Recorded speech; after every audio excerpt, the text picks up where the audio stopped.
মাননীয় সদস্যবৃন্দ, মাননীয় মন্ত্রীদের জন্য নির্ধারিত তারকা চিহ্নিত প্রশ্ন জিজ্ঞাসা উত্তর পর্ব আজকের মতো এখানেই শেষ হলো। মাননীয় সদস্য জনাব আব্দুল লতিফ সিদ্দিকী, টাঙ্গাইল ৪। মাননীয় স্পিকার, আপনাকে ধন্যবাদ। মাননীয় স্পিকার, গত ২ তারিখের সংসদ অধিবেশন শুরু হয়। ওই দিন আমি যথারীতি সংসদ এলাকায় এসেছিলাম এবং সংসদে প্রবেশ করতে যখন যাই তখন দ্বার রক্ষীগণ বলেন যে কোভিডের সার্টিফিকেট দিতে হবে।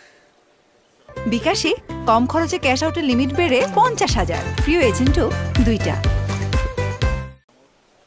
আমার প্রশ্নটি হলো যে আমাকে জানানো হয়নি যে কোভিডের সার্টিফিকেট লাগবে সংসদ অধিবেশনে প্রবেশ করতে হলে।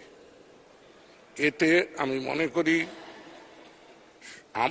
ব্যক্তি আব্দুল লতিফ সিদ্দিকীকে নয়, আমার নির্বাচনী এলাকার জনগণকে তার অধিকার থেকে বঞ্চিত করা হয়েছে।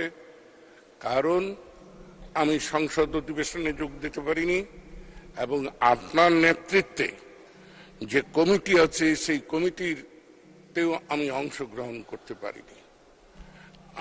তাই আমার দাবি, যারা এই দায়িত্বে আছেন তারা যথারীতি দায়িত্ব পালন না করে এই আদেশটি কে বা কাহারা জারি করলেন। আদেশদাতা অবশ্যই আদেশ দেবেন, কিন্তু যাদের উপর আদেশ প্রতিপালনের দায়িত্ব তারা যথারীতি সেই বিষয়টি যাদের উপর বর্তাবে তাদেরকে সঠিকভাবে জ্ঞাত করা হয়েছে কিনা। বিকাশে কম খরচে ক্যাশ আউটের লিমিট বেড়ে ৫০,০০০, প্রিয় এজেন্টও ২টা। আমি বিনীতভাবে মাননীয় স্পিকার বলতে চাই, আমি তন্ন তন্ন করে আমার সেলফোন খুঁজে দেখেছি যে আমার সেলফোনে কোনো বার্তা যায়নি, কোনো বার্তা গেল না। এবং মাননীয় স্পিকার, আপনার দপ্তর থেকে কোনো রকম বিজ্ঞপ্তি গেল না। তারপরে আমাকে সংসদে প্রবেশ থেকে বিরত রাখা হলো, আমার অধিকার ভঙ্গ হয়েছে। আমি বিচার চাই না, ভবিষ্যতে এই ধরনের অপমানজনক ঘটনা যেন না ঘটে সে ব্যাপারে মাননীয় স্পিকার আপনার মাধ্যমে সংসদে যারা দায়িত্বরত রয়েছেন, দায়িত্ব পালনে যাদের রাষ্ট্র কর্তৃক নিয়োগ দেওয়া হয়েছে তারা আরো দায়িত্বশীল আচরণ করবেন।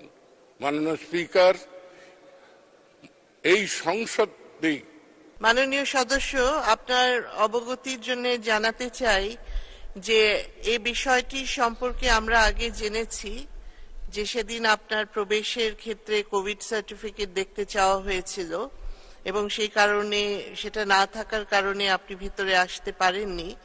তো এই বিষয়টি খোঁজ করার পরে জানা গেছে, জাতীয় সংসদ সচিবালয় থেকে আমাকে অবহিত করা হয়েছে যে গত ২৫/৪/২০২৪ তারিখ অর্থাৎ ২৫শে এপ্রিল ২০২৪ অপরাহ্ন ৩টা ৪৫ মিনিটে সকল মাননীয় সংসদ সদস্য বরাবর একটি বার্তা বা মেসেজ বা SMS প্রেরণ করা হয়েছিল কোভিড পরীক্ষা করার বিষয়ে।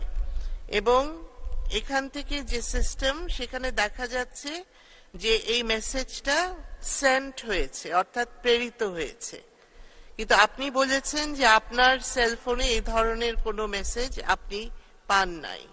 এখন তাহলে আমার মনে হয় যে এখানে আপনাদের, আমি শেষ করি আগে, আমার মনে হয় যে আপনাদের যে মোবাইল নাম্বার বা সেলফোন যে নাম্বারটা জাতীয় সংসদ সচিবালয়ে আছে সেটা আমাদের পুনরায় চেক করতে হবে যে ঠিক জায়গায় মেসেজটা প্রেরণ করা হচ্ছে কিনা। যে নাম্বারটি আপনি ব্যবহার করেন সব সময় সেখানেই যাতে বার্তাটি যায় সে বিষয়টি আমাদের পুনরায় চেক করা প্রয়োজন বলে আমি মনে করি। জি হ্যাঁ, ওনাকে মাইক দেন। এবং আমার চ্যালেঞ্জ নয়, আজকে যন্ত্র কৌশলের যুগ। আপনি এখন গ্রামীণ ফোনকে জিজ্ঞেস করুন, জানতে চান যে মেসেজটি আমি পেয়েছি কিনা। আমি যদি আমার সেলফোনে এসে থাকে তাহলে আমি ক্ষমা প্রার্থনা করব এই প্রশ্ন উত্থাপনের জন্য। মাননীয় স্পিকার, আপনাকে ধন্যবাদ। জি, যারা মেসেজ পান নাই আমরা তাদের বিষয়টি আবার দেখব এবং কি কারণে তারা পান নাই আমরা সেটা দেখব। জি, ধন্যবাদ।